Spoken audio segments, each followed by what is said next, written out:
Well, first of all, the Russians are already facing very severe consequences. There's not a single sanction that's been lifted. Not one. I mean, they're facing all the same sanctions that have been in place today. All the American support continues for Ukraine. And ultimately, look, if we're not going to be able to reach an agreement here at any point, then there are going to be consequences. Not only the consequences of the war continuing, but the consequences of all those sanctions continuing and potentially new sanctions on top of it as well. But what we're trying to do right now is end the war. And in order to end the war, you've got to give every opportunity that exists. You have to be open to any opportunity that exists to bring it about. And here's the thing to remind everybody. When the president says this is not our war, but let's be frank, this is not our war. The United States is not in a war. Ukraine is in a war, and we've been supporting Ukraine. We happen to be in the role of the only country in the world, with the only leader in the world, that can actually bring Putin to a table to even discuss these things.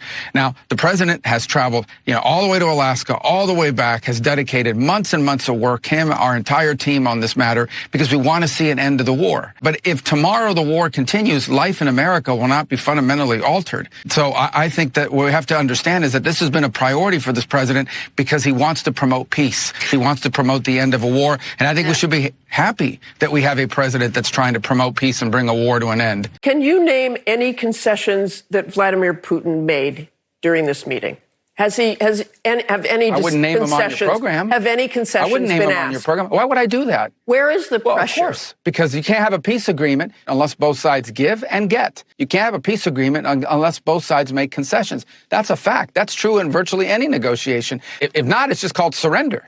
And neither side is going to surrender. So both sides are going to have to make concessions. So, of course, concessions were asked. But what utility would there be of me going on a program and tell you we've wagged our finger at Putin and told him you must do this and you must do that? It's only going to make it harder and less likely that they're going to agree to these things. So these negotiations, as much as everyone would love it to be a live pay-per-view event, these discussions only work best when they are conducted privately, serious negotiations in which people who have to go back and respond to constituencies, because even totalitarian governments have constituencies they have to respond to, people have to go back and defend these agreements that they make. And so, and figure out a way to explain them to people. So we need to create space for concessions to be made. But of course, concessions were asked. This war is only going to get worse. It's not going to get better. You've seen that in the escalation and the attacks.